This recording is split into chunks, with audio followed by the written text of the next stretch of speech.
Halloween duo. Should we have dressed up or no? Well, I mean, the reason I don't dress up is I know we cannot compete with Jerry and Keith dressing up as Batman and Robin. So I'm like, why on earth would I even try to go? Yeah, we could have gone like spooky or And something. do We that, could have been yeah. the Joker and the Penguin or something. Yeah, something like that. But I think we have a great show lined up. We have some fall topics, and we have a fantastic guest for Halloween because we're going to be joined shortly in the show by Taylor Reed from Taylor Reed Illustration. And then later on in the show, by our good friends, going to be our monthly meetup with Matthias. So we've got two fantastic guests for today. We'll definitely be talking some fall, some uncertainty, some uncanny, some Addams Family, so spookiness. Some spookiness. So we got a whole lot going on. So everyone can definitely look forward to that this morning. I have to say I'm pretty pleased that the weather is nice because I know a lot of kids had to go trick or treat, and I'm not gonna lie, like there are days when it's nice when you could go trick or treating and not be cold, especially for the parents and everyone. So it's a beautiful 80-degree day. I think the low tonight is maybe 60. So oh, nice. Good for the kids that they aren't, or even good for the parents too. That the kids will be fine freezing their butt off because they'll be in the costumes. But good for the parents that they don't have to freeze their butts off. Exactly. All right, come on, hurry up, Timmy. Come on, hurry up. Exactly. I love it. It's true. It's so true.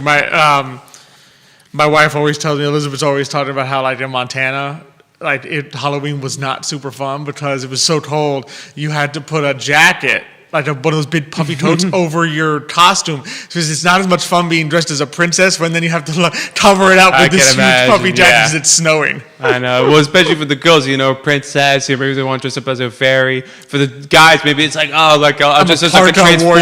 Exactly. It's okay. But that's why they have the candy, the sugar, right? It keeps them warm, right? To help people warm. You're preparing for trick-or-treaters tonight, aren't you? I'm thinking I will get Yes. a lot of trick-or-treaters tonight. So I have a nice big bag of candy to give them. They will be happy at my house. No toothbrushes or apples. See, we're the reverse because our house is on a hill, so we used to get very few trick-or-treaters. So now we just became the grumps of the law because now we just kind of close our lights, plus- put the no trespassing. Yes. Trespassers will be violating all those signs, beware vicious dog, all that stuff. And Xavier's like, I'm done. Exactly. Pops is like, I'm done with these candy. Mom was like, no. He's like, no, turn off the lights. Well, we're the opposite. We're encouraging. I know. We're encouraging. We're going to have the lights on and the little pumpkin out front, the little sign that says Happy Halloween. Oh.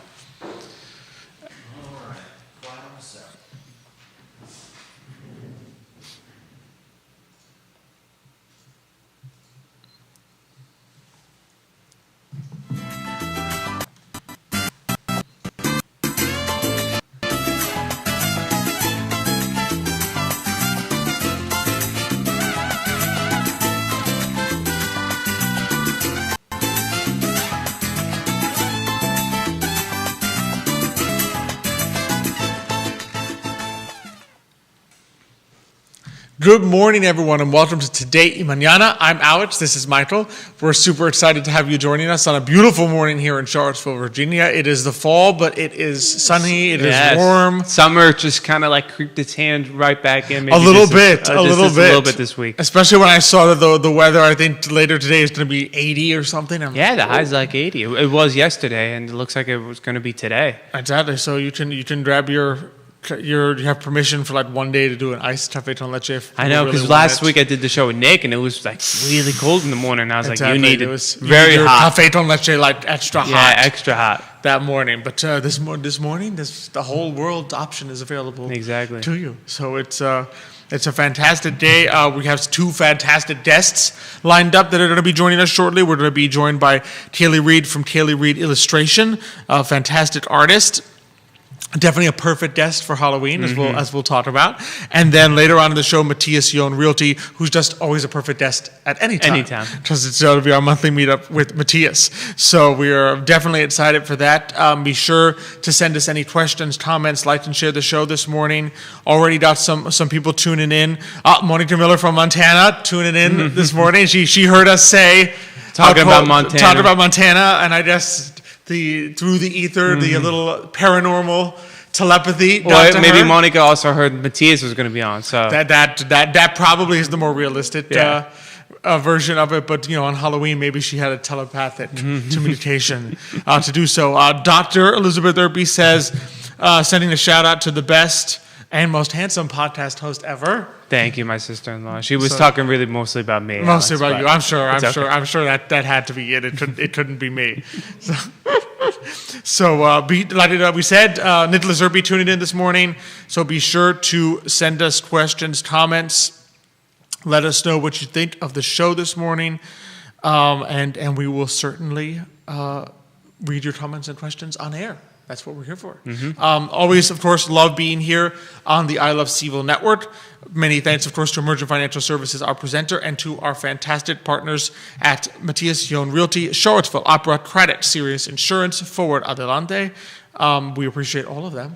Exactly. And that's why Today Mañana is here. And I appreciate you, Alex, for always having your computer open and doing that, because fortunately, like when I host the show, I'm not on Facebook, so I don't see who's watching. So at the end, Nick is like, this person was watching. I was like, oh, thank you. But I feel bad because it's like, oh, there might have been a question. I was like, I missed it. I was like, oops.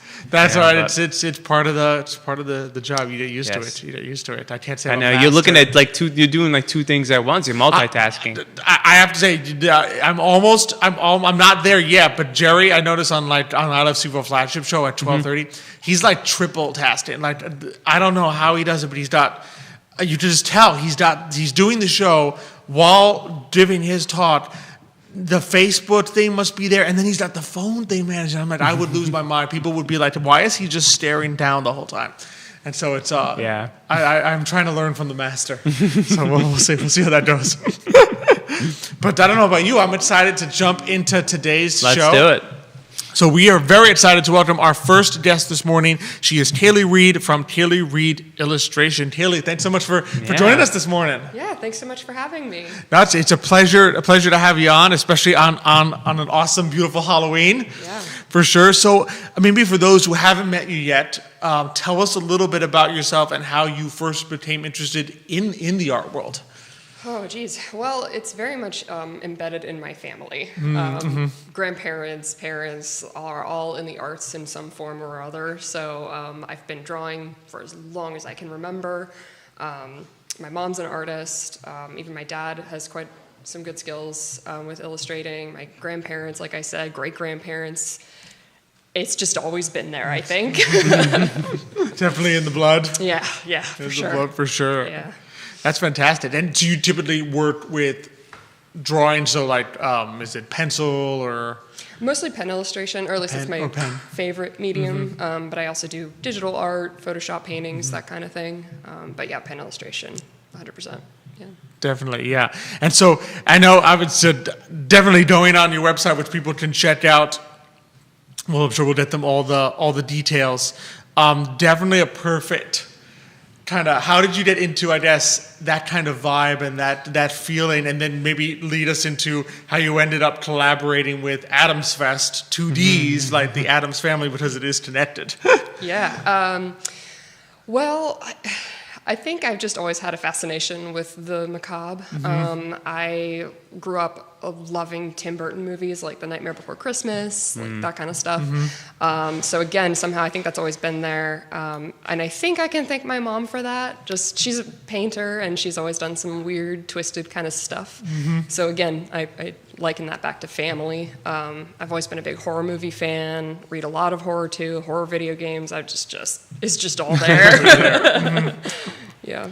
But your style definitely falls into the top. Like it's interesting because I recall from your website, obviously, some of your most popular pieces, the lamplighter, and so forth, and the was it the Inner Beauty, which is like I think some people, Judah's showing them on screen. It's the one where you see the back of a woman looking into a mirror, and the face reflected in the mirror is it's like a skeleton. And so it's interesting because it's not gory, ostensible, like in your face, where it's more like uncanny and slightly like, okay, this is a familiar thing, a woman looking into a mirror, a person lighting a street lamp, but there's just something off or strange about it. And do you feel like you've kind of perfected that over time as going in that direction? I would say that nothing I've done has been perfected, but yeah, I think I've really like found my niche. That sort of those crossroads between Gothic horror and elegance in a way. But yeah, you're right. They're just doing these mundane things, but there's something very off about it, and I think that is what draws people. So yeah, but. And where do you seek inspiration for your art? Do you kind of like from books, kind of just movies? Lots of places, yeah. Books, movies. Actually, I'd say my number one is music. Yeah, I listen to music constantly, and sometimes I'll just sit there, put on some headphones, and just if I want to draw something but I don't have any inspiration, I'll just start listening and see if anything comes to mind. And what are you listening to? Oh, I'm a metalhead, so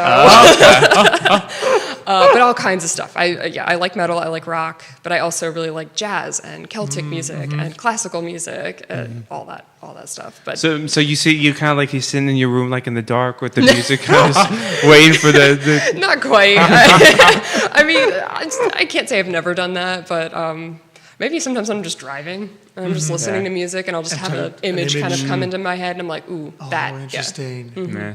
Yeah, trying to do just spark something. Yeah. Like, what if?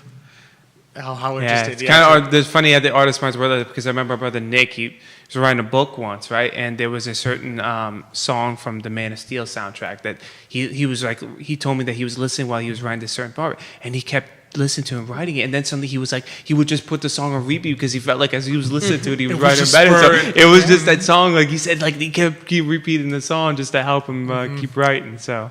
I totally get that. I also write, actually, so I get that. I do the same thing with my writing as well as my art. So yeah. You write like short stories or poems or? I'm actually working on a pretty big fantasy novel. Oh, wow. Nice. So it's been many years in the works, and then I've written some horror stuff as well. Just nothing is published. It's just mostly me doing it for fun. But maybe one day. Sometimes that's the best part of it, is just to do it because you enjoy it, and then the fascinating, the interesting is it's always I've always noticed that with the arts there is kind of that synesthesia effect where even if you're working in one medium like pen drawing, you're listening to a different medium or certain words from writing, they all kind of interconnect and can bring out ideas with each other. Absolutely, yeah. So how did you first, tell us a little bit about the collaboration with Adams Fest. I'm very curious how that first came about. Oh yeah, it was wild. So I had the honor of being invited to showcase 3 of my illustrations in Rye, New York at the Rye Arts Gallery, Rye Arts Center. And it was Artists of the Night. So it was a Gothic themed, a bunch of artists came together. And then they also featured the original works of Charles Addams, creator of the Addams Family, and the brilliant illustrator Edward Gorey. So when I got there, I was with my brother, my parents, and my boyfriend, and I'm looking around at all these fantastic artists, and I'm just like, what the heck am I doing here? But it was just, I mean, people would come up to me and they'd be like, so do you have your own studio in New York City? You know, I'm like, no. I'm thinking, I drew these on my couch at my parents' house, but maybe one day. But anyway, so the Adams Fest people, oh my God, they were so nice. And the part of the T. and Charles Addams Foundation, they were there, and they came up to me, and they were like, hey, we really like your work. Would you be interested in collaborating with us in the future? And I didn't know what that meant, but I was just like, yeah. I don't need to know what that means. Yeah, I'll say yes and then get the details later. Yeah, they were so sweet, and we got in touch. We stayed in touch, and by that October, I found myself in Westfield, New Jersey, which is where Charles Addams grew up. Okay. And it was Adams Fest goes on for a couple weekends in October, or several weekends in October, and I was selling art prints and for the weekend, and my work was right alongside, once again, Charles Addams and Edward Gorey. So that was twice, and I was just absolutely floored by that. And then currently I have 3 illustrations in Westfield once again alongside Charles Adams. It's been mind-blowing, knowing these incredible people, and yeah, it's really That insane. must be really neat. So did he originally begin? I think most people, like I'm familiar obviously that there was an old TV show and then movies made. So was he originally drawing these characters, or he was an artist in other ways, not just the Addams Family? He was a cartoonist for, I'm pretty sure, the New York Times. And it's, funnily enough, from what I understand, the Addams Family didn't start off as a family. They just started as these different characters. How And over interesting. time, they came together as the Addams Family. Wow. Yeah. I did not know that. Yeah. That's pretty neat to think that he was originally kind of it was comics and illustrations rather than like maybe that's the price of growing up, being born in 1992. All you know is that there were movies. I think there was an old TV show. Yeah. But it actually goes a little deeper than that. But didn't there used to be a cartoon show, or am I wong too? Like, or am I imagining that? Possibly. There may have been. I should know the answer to that, but Could you not know? I don't know. I'm so sorry. What would you say have been some of the? So what are the pieces of yours that are currently there now? Like the 3 that are on exhibit. Yeah, so Inner Beauty is actually over there, the original. Okay, the original, okay. And I also have something called Predator, which is over there. I don't think I sent that one over, but it's on my social media and my website. And then the other one is, what is the other one? I've had a few art things this month because this is my month, for my exactly. art. I'm trying to. I don't know. I'm so sorry. I'm struggling. Yeah, to remember no worries. the third one, but What would you say it is? Because I know, because obviously Inner Beauty, I think your website is probably your most popular piece. What would you say? I mean, because obviously they've been featured here. What do you think these people have told you, and what do you suspect draws people to that piece and some of your other most popular ones you can mention? I've been trying to figure that out. The Lamplighter was a really big hit, and then I did Inner Beauty, and that was also a really big hit. And I think it's kind of what we discussed earlier about that whole familiarity mixed with uncanny. I think the maybe combination of gothic and elegance. Yes. So I can only think it's that, but I see people. If I'm at the Charlottesville City Market and I have Inner Beauty on display, and people will just go right up to that one and just stare right at it and comment on it, and people say all kinds of different things. And I mean, that's the beautiful thing about art is it can mean so many different things to so many different people. So I may have one intention in mind, but it may mean something else to someone different. But I love that about it. So. And when you're drawing, how do you know, first of all, how long does a process take for you? Like, how many times do you go through, no, this isn't right, and you have to, scrap it and then go through it again? And how do you know when it's kind of okay, this is finished? It can take, it depends on the piece, but I'd say one of my generic 8.5 by 11 pen illustrations, I usually say 20 to 30 hours, but I don't know how accurate that is. I don't really keep time unless I'm being commissioned to do something. But I can't even tell you how many times I've worked on something and been like, no, and I throw it out. And then even occasionally I'll look back at it even up to a year later and go, I think I can salvage this. And then I'll finish it, and then it ends up being one of my major pieces, and I'm like, oh, that worked out. That was nice. So never throw anything out. Well, you never know. You never know. Well, I've always admired art in that sense because I love to write as well, and with writing you always have the advantage, particularly if you're doing it on a computer, that it doesn't matter if the final version even remotely resembles. I mean, you could just backspace, change this paragraph, change these words, and before you know it, you could have replaced every word, and now your final version. But with a piece of art, you can't quite do that. You can't keep erasing it until it becomes something else. You need to start writing on a typewriter. This way, you're kind of in that art mode. That would definitely transform the experience, to be sure. So there is kind of a sense of finality that you're creating something on that page that has an existence, a tangible existence of its own.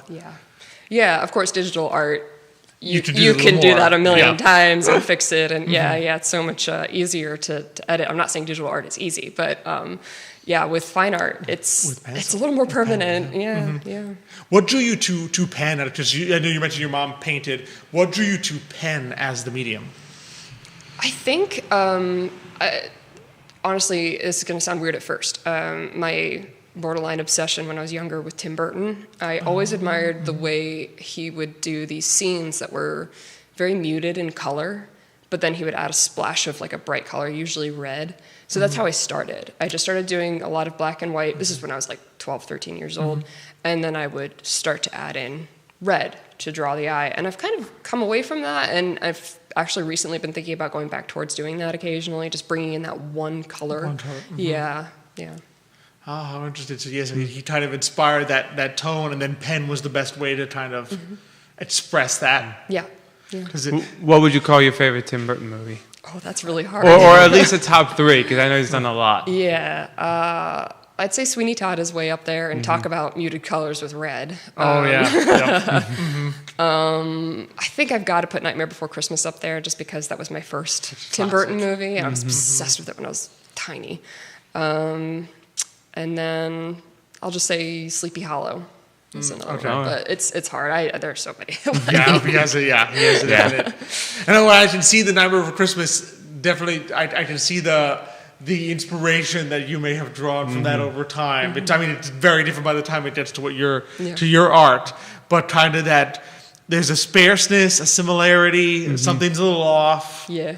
But it's not horrifyingly grotesque. Right.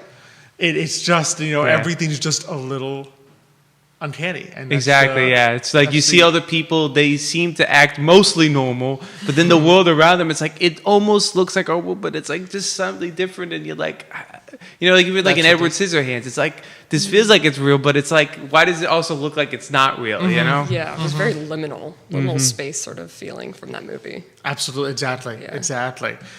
Out of curiosity, you mentioned the Lamplighter. What was kind of the inspiration for that? 'Cause I know that's the kind of the first one that I think a lot of people see. Yeah, that one was kind of funny actually. So I lived in England for a time. I was going to school over there, university, to study computer animation, but I was also working, and it was a kind of an office job sort of situation at this language school, and I had a really slow day, and I had some Post-it notes, and I had a pencil. And I just started to doodle on the Post-it note, and then I think I liked where it was going, so I brought my pens in the next day, and again, I had a really slow day, didn't have much work to do, and I finished it, and I was like, okay. And then I took a picture of it, I put it on my Instagram, and it was rapidly gaining likes, and which is something I had not experienced before. And I was like, what? Okay, all right.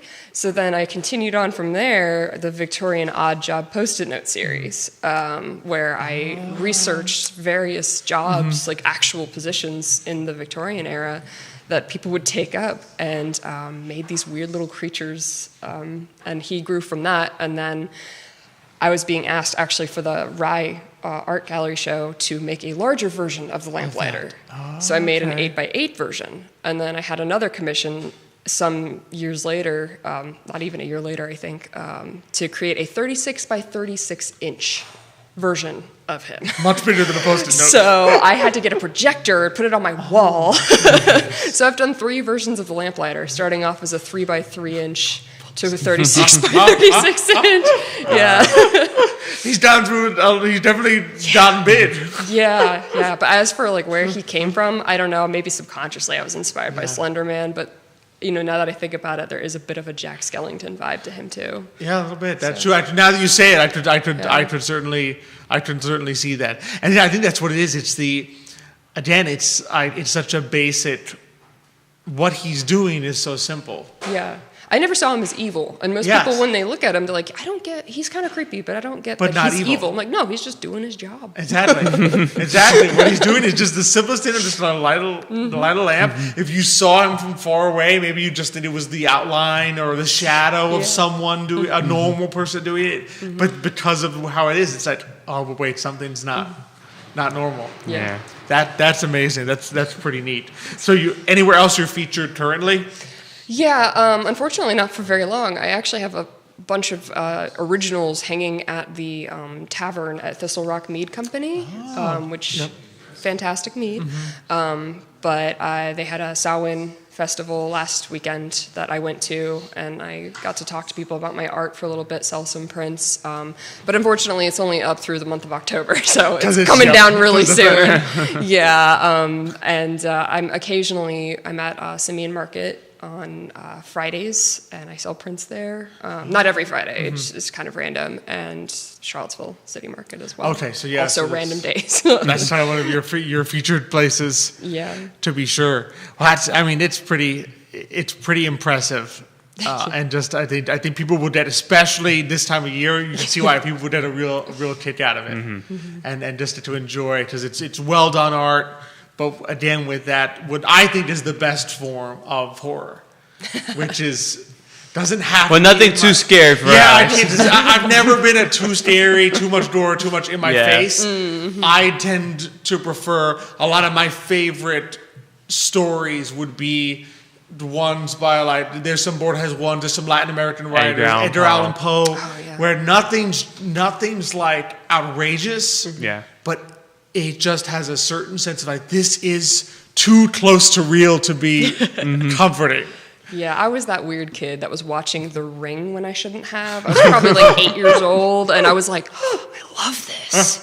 So, yeah, I was that person. I'm still that person. Yeah, I'm sorry. I definitely, from that side, I can definitely understand it. I think something tells me Poe would be a fan. If you had lived in his time, you probably would have been illustrating his stories in the newspaper. What a dream. Dream job illustrating for horror movies or illustrating horror stories or creepy fantasy kind of stuff. Oh, that'd be great. Absolutely. I'd love that. Absolutely. I'd love it. Well, Terry, this has been a pleasure. Where can people find you, learn more, etc.? Get some prints? Yeah, so I'm on Instagram, Kaylee Reed Illustration. I'm same with Facebook, Kaylee Reed Illustration. And like I said, I'm occasionally at the Charlottesville City Market on Saturdays. It's not set, sometimes I'm there, sometimes I'm not, but people just got to get lucky. Yeah, sorry. I wish I could be more consistent. And then I have my website, and through the website, there's actually my shop. You can buy prints online. It's limited right now. It's only 5 different types of prints, but you can find Inner Beauty and The Lamplighter there. And of course, people can always reach out to me, and I do commissions. I'm also a graphic designer, and yeah. Oh, perfect. Super easy. So it's Kaylee Reed Illustration, spelled Kaileyreid Illustration. I assume people know how to spell that part. Kaylee Reed Illustration on Instagram, and I think the website is KayleeReedDesign.com, or is it? So I've actually got 2 websites. Oh, I've got a graphic design website, and I've got an illustration website. I think it's KayleeReed.wixsite.com/illustration, but the links are in my social media. The links are all together. Yeah. Keith is Instagram. You'll find it. Facebook. You'll find it, and it'll lead you where you need to go. Maybe down the rabbit hole. You never know. You never know. But Kaylee, thanks so much for coming on. It's been an absolute pleasure. Thank you so much for having me. This was so much fun. Oh, thank you. Happy Halloween. And, happy Halloween. And enjoy the evening. You too. Thank you so much. So as we switch from one guest to another, definitely got a couple of people tuning in this morning, which we appreciate. Ale Jose, thanks for tuning in. Mark Hunt, thanks for joining us this morning. We got liking the show, Aaron Cross, Kirsten Sanchez, Zachary Reed. Thanks for liking the show this morning. We appreciate you guys tuning in. Yeah, no. I mean, what can I say? Kaylee's bringing them in. Dana Palmer, Melissa Norris Reed, thanks so much for liking the show and all the promotions and stuff this morning. They will now all disconnect because I on the show. No, never. That's the beauty of the show. We bring one group to another group. So it's it was like the appetizer, now the main meal. So it's from one great guest to another, as we like to say. Matthias, thanks for being with us on this Halloween morning. You didn't dress up for Halloween? No, today just. He got that done last time. Yeah, with Oktoberfest. Just the regular work uniform, right? A button down, Yeah, we look so boring. We should have dressed up today. It's hard. Maybe we're spooky enough already. Maybe we won't make it worse, right? Maybe we always do. My wife was doing with me that for Halloween for the kids to come in, she'll put on her white coat and she'll dress up as a doctor. And she'll be like, yeah, but you are a doctor. Yeah, but what I would get Elizabeth is get like that red paint and then to like splash them so it looks like she's got blood on her. Oh, so like bad doctor. Well, yeah, you never know, like some creepy doctor. Yeah, creepy doctor. I'm not sure your wife. I mean, I wouldn't do that with her like her normal. Her like official coat. Yes, do like a fake one. Do a creepy doctor. Yeah. Matthias could show some haunted houses. All the houses I show are haunted. Are you planning anything as a family for Halloween? Nah, Halloween's never really been too big for our family. We used to do trick or treating, but by the time we were like 12 or 13, we were kind of done with it. And our dad greatly encouraged being done with it because he didn't like going out at night and having to sit there when we trick or treated. I would say, I think you're too old for our big tradition was watching a movie. Just what we would do growing up. There were certain holidays where, for some reason, we would always gravitate to just certain classic movies that we would watch every year on that holiday. So for us, it was always Arsenic and Old Lace, which is an old Cary Grant comedy. Yeah, Frank Capra movie. From the 40s? 40s, yeah. From the 40s. And basically, the plot of it is, it's a comedy of all things, but it's like one of those macabre comedies where he discovers that his two lovely old aunts are in fact poisoning people. Like they are poisoners. And so it's like just how he deals with, oh my goodness, my two lovely aunts on my wedding day, I had discovered that there was a dead body. Yes. In their house. And then his estranged brother shows up, and his estranged brother basically looks like Frankenstein. So that's been your yearly tradition. That's been a yearly tradition. How about you guys? Well, growing up, it wasn't a big deal, even though quite as big. A lot of those holidays are in Europe are being Americanized. So Halloween is omnipresent, I would say, but just in our family, it wasn't a big deal. But now living in the US, being married to an American woman, of course, and now we have a little daughter. Is she going to be dressed up? We are going to dress her up, yes. Oh, what is she going to dress as? She's going as a little milkmaid, a Bavarian milkmaid. That's going to be so adorable. Oh my goodness. She was already adorable, dressed in her little dundle for Oktoberfest. So actually, we're just going to use the same dindle and add a couple things. Pimp it up. That's easy enough. And she look cute. It's going to be so cute. She is a sweetheart. She is a cute baby. The perfect little milkmaid, I think. I think that's about the best part of Halloween that Matthias is going to get to enjoy too as the years go on. Like when the baby turns 3 or 4 now, it's like, oh, what do you want to dress up as? So you get to make the costume, and then they get so excited about being dressed up. It's probably going to be wonderful. Yeah, a lot of work.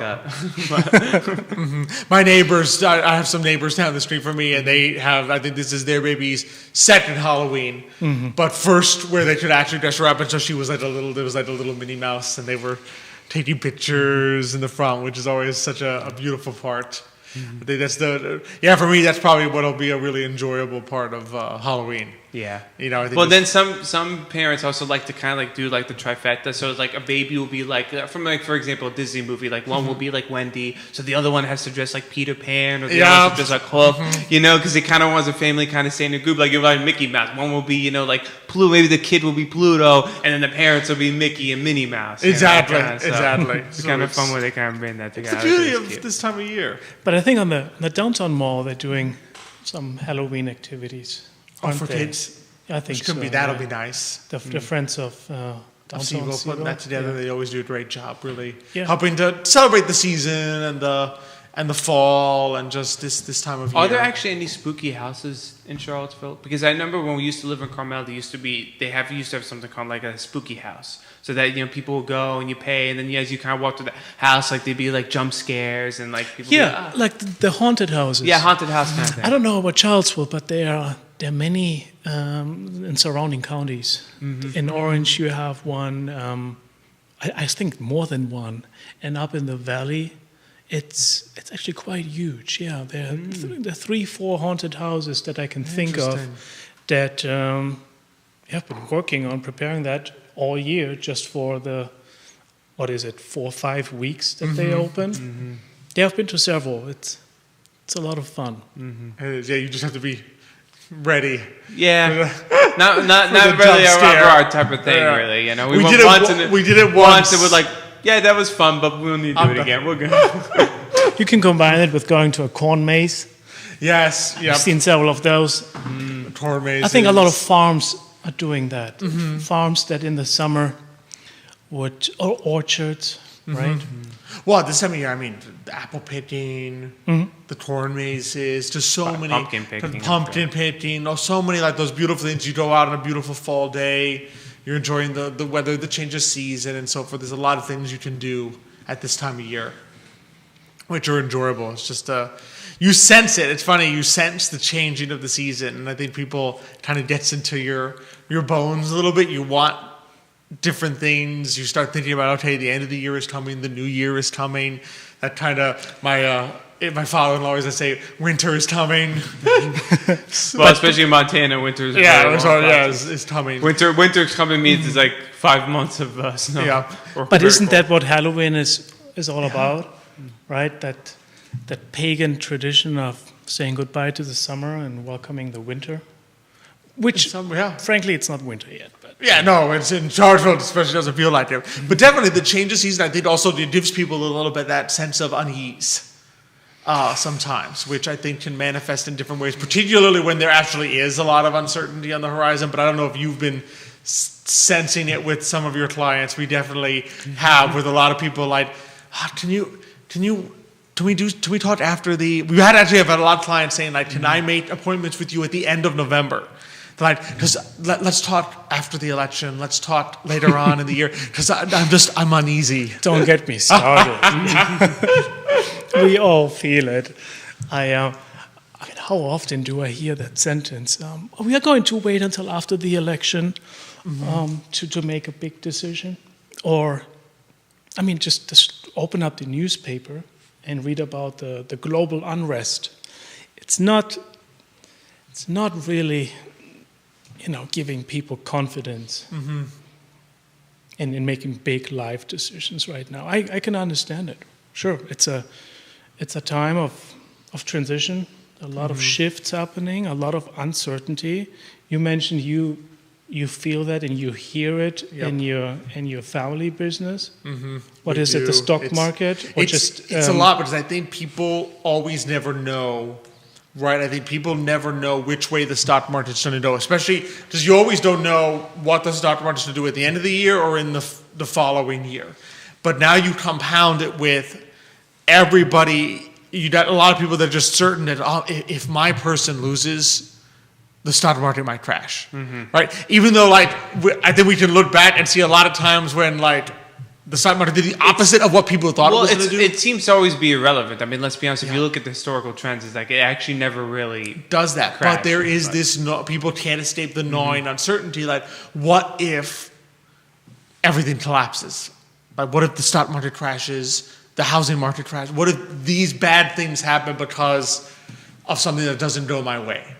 And So what you're saying is it. people want to withdraw because they're afraid of the impact on their Well, they just don't want to portfolio? move. They're like, okay, I don't want to put more money in now. I don't want to make. Can we make this really safe and then revisit this later? I mean, there have been a few times where we've had a few clients like, oh, should I go all in cash and this and that? And Yep. my father's like, no, that's But I think historically speaking, every time the stock market took a dip, if they withdrew because of that dip in the stock market, wouldn't they then go and invest in something more tangible, something that is considered safe, like real estate? Sometimes they do that. Sometimes they if they have enough. I know there are a lot of people who survived the 2008 market crash and made some money. Like I've read a lot of people who have made money, and as soon as they were done making money on the crash, because they had bet against the market, they went and put everything in real estate. They're like, I'm done with the financial markets. I am going into tangible real estate. I'm going to give up rent for the rest of my life. And because there is that, I think, a sense of this is a real thing. Like a home is like you see it, you touch it, right? The land, you stand on it. There are always those that have the ability to look at the big picture. Like you just brought up the financial crisis back in 07, 08. Sure, the economy was slowed down. It impacted a lot of people. It was a crisis for a lot of economies. But there were also those that took advantage of it, right? Whether it's buying real estate at a low price or stock prices, and that benefited from it because they expected the pendulum to go up again just in a couple of years, and that's exactly what happened, right? And it just shows this perpetual cycle of up and down, ebbs and flows, right? And I think the time we are in right now, this year, with everything that's happening, whether it's global unrest or the election that is just, it has you on edge. on the horizon. Well, frankly, just next week, and all the other things that make this year either challenging or a year of opportunity. I think next year we will look back and look at those that took advantage, that make the right decisions. I will have clients that look back on this year thinking, maybe we should have pulled the trigger because the market is slightly different, right? So I always fail to see the one side of things, or I fail to buy into that ultimate decision that this is a bad time to do A, B, and C, right? Doesn't it depend on the circumstances? And the election, I mean, in 4 years we will have another election. Does it really impact your decision right now? Especially when you don't know, because I think what happens is people, right, there's uncertainty in the sense of, there may sometimes be elections where you know beforehand, okay, yeah, this person is going to win. This is the time where, okay, there is that veil of uncertainty where you're looking at a scenario that's 50-50, and so people are like, okay, and behaviorally, I think we know people that when they've done tests, people have often, the fear of loss overrides the possibility of gain. People will forego the possibility. If you give them like a 50-50 choice, and it's like, you can either, this 50-50 is that you will either, there's a 50% chance that you will gain 100% or 200%, right? And there's a 50% chance you'll lose it all. And so in theory, right, well, that's a go, right? Because I could get 200% gain versus 100% loss, and it's 50-50. The math would tell you, take this deal, because your potential gain is greater than your potential loss. But almost everyone says, no, I say no to the deal because I would rather lose out on getting 200% in order to avoid the prospect of losing one, the fear of loss. I think those two, like, there will be people who will come back and say, man, I knew that the market would not move in my direction, but I was still afraid of making a bad decision at the time. Of course. We're all afraid of that. In my job, in real estate, there's this illusion of the right time to buy or to sell a property. And that right time, when will be the right time, I really think it's an illusion. Because if you're waiting right now for interest rates to go down, then when the time is right for you, let's say next year, the home values have increased and you end up spending more. So you have to weigh it against each other. Exactly, yeah. There's so many movements that occur that you can't predict. So you say, okay, well, this is going to move in my direction, but what if that doesn't? And so they have to, it's hard to keep that big picture like you were talking about where the economy may be. What are all the things that could happen? Because sometimes I think people get fixated by the news and be like, oh, interest rates. They've been so high for so long. I'm going to wait. They're going to go down. But a lot of other things could happen in the meantime that change that calculus. Yeah, I think the last few years have shown that, as you said, anything can happen, right? Just events on the global stage that we haven't seen coming. Or on a smaller scale, right? Even locally. It doesn't always have to be in global event like the pandemic, just sure locally. And then our area is obviously unique in many regards compared to other areas in the U.S. Sure, but yeah, I think you feel it right now. You know that the change is in the air. It's a time of transition. I was walking here through the mall this morning, and I can always tell when the season changes, not just by temperature and leaves falling off the trees, but the city always changes the flowers in those huge pots on the mall, and they have a new arrangement now, so it feels different for the fall. Even the very light feels different. The lighting, how the sunrise looks, how the it feels more sunset looks. orangey, which is strange. Maybe it's mental thing with all the pumpkins and everything, but it's I don't know. Looks like the Today you have the Manana pumpkin logo. lenses on. It does. It really does. It hasn't changed, and I think even beyond the election, even like if you were to take that out, there's just a certain sense. Do you find that in the fall people are trying to figure out, trying to weigh, do I do this next year, or do I look for something now, even though it is October or November?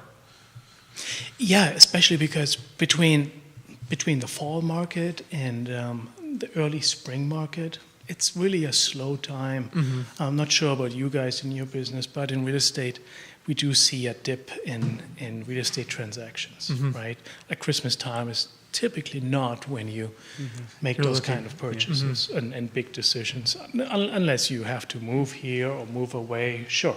But those are personal circumstances. Of course, yeah, it's going to slow down everything, which is nice because it's a different season, right? It's the holidays, it's family time. Yeah, I think once, especially it's November, starting to November, everyone just kind of wants to slow down on everything they're doing work-wise. And that who's like looking for real estate, investing. Everyone's just kind of like, I'm ready for the holidays. November and December's holidays. Exactly. And then I know for us, that's like basically 2 weeks into January is when we get a bunch of traffic. Exactly. Everyone's calling. It's like, okay, well, I New got Year's resolution. I have exactly. It's like they always say, like, like for gyms, it's like they're packed like the first 3 weeks of January. Right. And then by February, it's like back to normal. Back to normal. But have you noticed a shift in mindset beyond the typical fall? This year, are people really looking that far ahead as far as interest rates, or are they seeing anything locally that's making them say, "Hey, do I need to look at things differently? Look at the real estate market differently?" It's a good question, but also difficult. I think people are starting to realize that we are no longer in this pandemic market, right? One example, the seller of a house now is facing that new reality. He can't charge the same prices because we see less buyer competition for one house. It just has slowed down a little bit. Let's call it has stabilized a little bit. And to be fair, in our area, that stabilization is less than in others, but on a national level, definitely. So I think, even though I keep saying or talking about this perpetual cycle of up and down, I think we are sensing, and the data is showing, that things are slowing down in the housing market a little bit. What is unique about our area is that there's just a steady influx of people moving here, but also companies making big investments here. Just this morning, we read it in the newspaper, a huge hotel is going to be built right down the street next to the Omni. Right next to the Omni. So it just shows there's the demand and there's the confidence in the downtown mall or in the city of Charlottesville or just the greater Charlottesville area. Right? And so we will continue to see that steady influx, and as a result, we will continue to see home prices rise in Charlottesville, probably at a higher level than nationwide. The nationwide, right? yeah. Because it's a relatively hot market compared to others. And so certain things will stabilize, and others are just going to continue to spiral. Yeah. Well, I always try to explain to people sometimes is they'll say that, well, there's less buyers per house than there were in the pandemic market. And I always tell people, yes, let's say, if you had 6 people bidding on one house in the pandemic, and now you have 2 people interested in the same house. 2 people is less than 6. 2 people doesn't make the price of the house go down. Right? The price of the house isn't going to go down if there's 2 people that are both interested in the house. So there's still, you can have less buyers and still have somewhat of an upward pressure. That kind of, it stabilizes in the sense of it's not as insane, but there isn't really downward pressure in the sense of now suddenly there's 5 houses but only 1 buyer. Well, let's put it this way. If you have 6 buyers competing for one house, chances are it's going to sell over the asking price, right? And now in this new world that you're describing, you only have 2 buyers competing for the same house. It will still sell over the asking price. Exactly. Or at better terms to the seller, right? So less competition, but the result is still an upward pressure. Absolutely, yeah. So that shows what you're just saying, definitely. Yeah. Have you? We touched on this a little bit last time, but I definitely had wanted to ask it of you. Have you noticed, as we have obviously the influx of new people, but then you've also got, definitely there you can see it up 29, Crozet 8 new construction.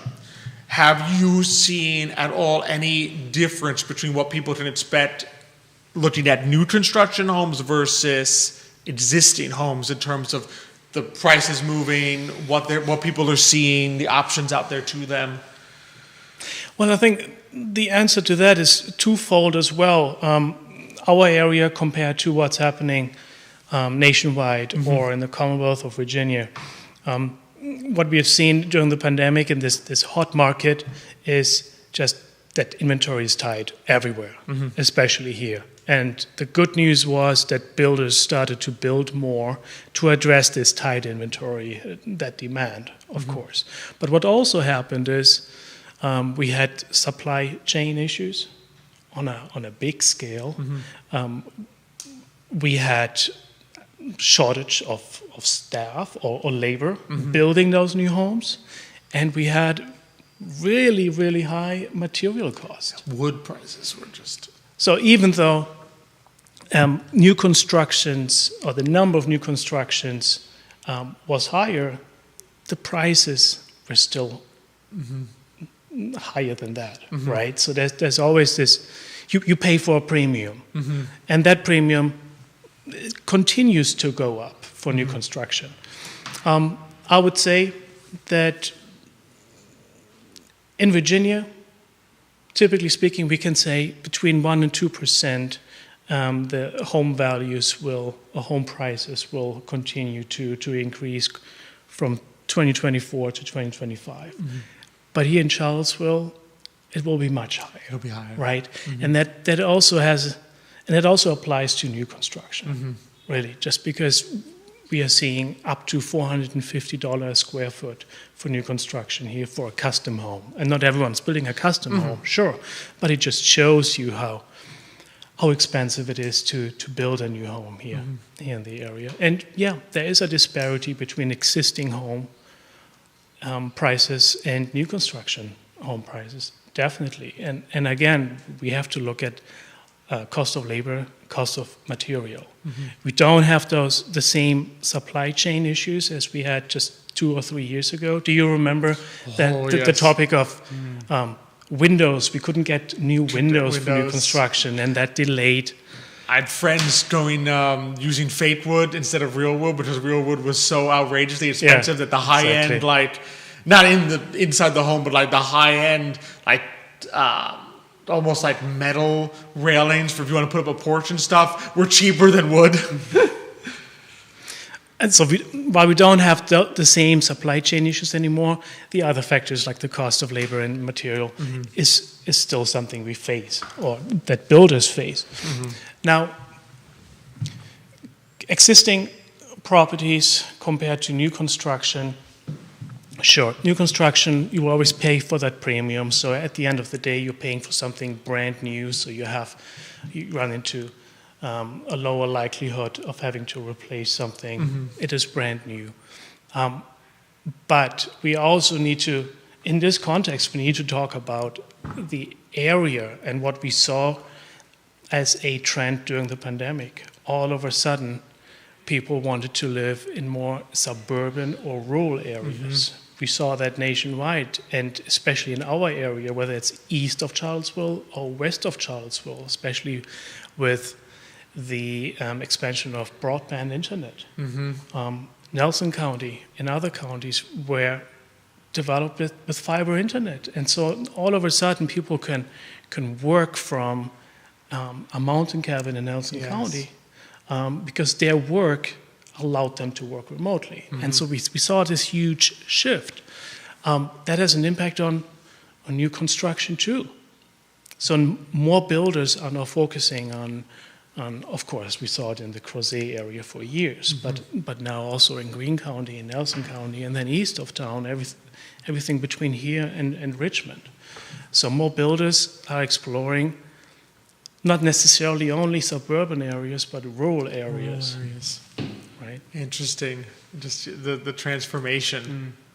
And It is a transformation. Yeah. Just yesterday I saw in a newspaper, they compared Stewart's Draft in Augusta County to Crozet, calling it the new Crozet. oh. And think about it. And then they spoke to a builder that specializes on the Waynesboro, Stewart's Draft, Fishersville area, which is only 30 minutes from Charlottesville. They asked the builder how many of the buyers of new construction that he was building in this development are from Charlottesville, and he said over 50%. So those are the commuters driving up and down 64 every day. And by the way, I drive 64 every day, and I can see the traffic. The increased traffic. Just compared to last year, it is very different. I try to avoid 3 p.m. on the interstate right now because it's congested. And it just shows you. You've I mean, had that problem with Crozet, haven't you, recently? Oh, I've noticed that just being on Route 240, no. you every morning between basically if you leave just in theory, okay, Crozet to town, especially Ivy Road area, in theory 25 minutes. Right. If you were to do it on a Sunday morning with nobody on the road, 25 minutes. If you leave the house after 8:30, you cannot, because at some point you need to get from Route 240 to Route 250. You cannot go through Crozet. There's only two ways to do it. You cannot get there from Crozet Avenue without traffic because the school backs up Crozet Avenue when everyone's trying to make a right to go to the schools. And if you try to go where 240 and 250 meet on that three-way there's a stop sign on Route 240, and that thing just backs up for like a mile. And so it's amazing if you leave, if I leave the house, if you leave the house basically at 8:20, you will be in Ivy Road area. I'll be at our office by 8:45. 25 minutes. If you leave the house at 8:30, you will be at the office at 9:15. It will take you 45 minutes to get there. And it's a difference of 10 minutes, but it's a 20-minute difference in terms of the traffic because of the commute. And you can tell it's everyone leaving at 8:30 to get somewhere at 9. And it's not currently set up to do that. Doesn't it show you, it feels very different to actually be affected by it and feel how the traffic has increased and the prices of homes have increased compared to just reading it factually on a sheet of paper, right? Exactly. So we can see it every day, the influx of people moving here. And while that is great on so many fronts, there are also downsides sometimes that need to be addressed, like traffic, for example. Well, and rethinking things. I mean, if you have people, like you said, there's the ebbs and flows, but there are like short-term ebbs and flows, and then there's longer-term trend. It's almost like you have little waves, and then you've got big waves. And the big waves change things. And you have to sometimes say, maybe, it's so helpful to have someone like you to help someone navigate and say, okay, I was thinking, this is what I thought it would be like. But that condition in Crozet is no longer what I thought it was. And maybe a different place around town that doesn't have that traffic yet. And I would be willing to trade the commute time for, maybe it's not the original place that I want it, but to kind of think through those long-term trends and say, all right, there are going to be some things that every spring the market looks like this, and there's going to be some things that spring of 2025 is not going to look like spring of 2022 or spring of 2019. It will be different and you have to look at it in new ways. Yeah, I moved here over 10 years ago, a little bit over 10 years ago. And in those 10 years, I've seen so much change in the area. It's, I feel like a local now because I talk like them. I complain about the change and all the people moving here, even though I'm one of them. Who knows? So interesting time. And it really is. It really is. Kevin Higgins saying UVA Lawn is gonna have patched it in with the kids 5 to 7 p.m. today, Halloween wise. Oh, good. So Kevin's watching the show this morning tonight. So send those UVA's doing their thing tonight as well, getting the kids on the lawn. Family activities for Yep. Halloween. Mm-hmm. That's good. I like it. So that is good. But Matthias, I always learn so much chatting with you. Just kind of, I think one of the things I think I most appreciate talking with you is you have a very even-keeled view of things. Like you never are swayed, which is I think what people want in an advisor, right? You're never swayed too much by what's happening. You're always take the information, and here are different ways that this could go. You're open-minded as to possibilities, where I think a lot of times you can get into the trap of being like, oh, this is definitely going to happen. And you're always there to kind of remind us, well, yes, but this could also happen. Because it's Charlottesville and it's not necessarily the same as National. Well, I try to mute the German in me. The Germans are very pessimistic and they want to talk everything bad. But you know what I love about Matthias? He always says everything very calm. And when we're talking about uncertainty, it's like, he's very calm. It's like, I feel more certain now. Like, You're not good panicking. things are going to happen than being uncertain, because he's like so calm. It's like, no, it's okay. It's going to be okay. Like you could be in a boat and there's like giant waves and Matthias could come and it's okay, we'll be fine. I'm like, I believe it now. I believe it. Even though I'm like riding these waves. Maybe that's the message today. Maybe we can close the show today by saying everything's going to be okay. It's going to work out. Don't you believe it? I believe it now. I believe it. Maybe also to those that are so afraid of the election outcome next week. It's going to be okay. It'll all work No, thanks again for having me. Always good to be here with you. Always enjoy. pleasure to have you Always on, enjoy to yes. catch up. And next week we'll have a great show too. we got next We're week? gonna have a Molly Littlider from Somali, but like Somali spelled S-E-W. Okay. So she does some sewing. Sorry. And then Robert and Mella Jones from Leek and Thistle are going to be okay. coming on. So we got some great guests next week. So that'll be a lot of fun. This almost sounds like a little Halloween thing, right? Like Doyle and Halloween, and then who knows? We'll find out. We'll find like out. a cauldron thing. Definitely very fall themey. I'm feeling. So we're definitely riding with the fall theme. So kudos to Nicholas Serby for scheduling this, and of course for scheduling Matthias, because we always love having him on, which is always a joy. And I'll be back in 4 weeks. Yes, we'll be back. Exactly. We'll be back. We'll go from Halloween to Thanksgiving. We could dress up as pilgrims for Thanksgiving. Exactly. Perfect. Love it. So it's been a joy. Been great being on with you. Happy to be here, Alex. Always fun. Of course, I always appreciate our fantastic partners, Charlottesville Opera, Matthias Yohn Realty, Credit Serious Insurance, Forward Adelante. Appreciate our presenter, Emergent Financial Services. Appreciate Judah behind the camera, making us all a good work in the magic. Appreciate the Out of Seville Network and the set here. Thank you all for joining us. I think there's one more name I got to read out, because I think we did get joined late in the show by Max Moore. So Max, thanks for tuning in this morning. Always appreciate everyone who tuned in, sent us your questions, comments. We wish you all a really happy Halloween. Make it enjoyable and spooky and fun. We'll be seeing you next week, hopefully. But until that time, as we like to close it out of the show, hasta mañana.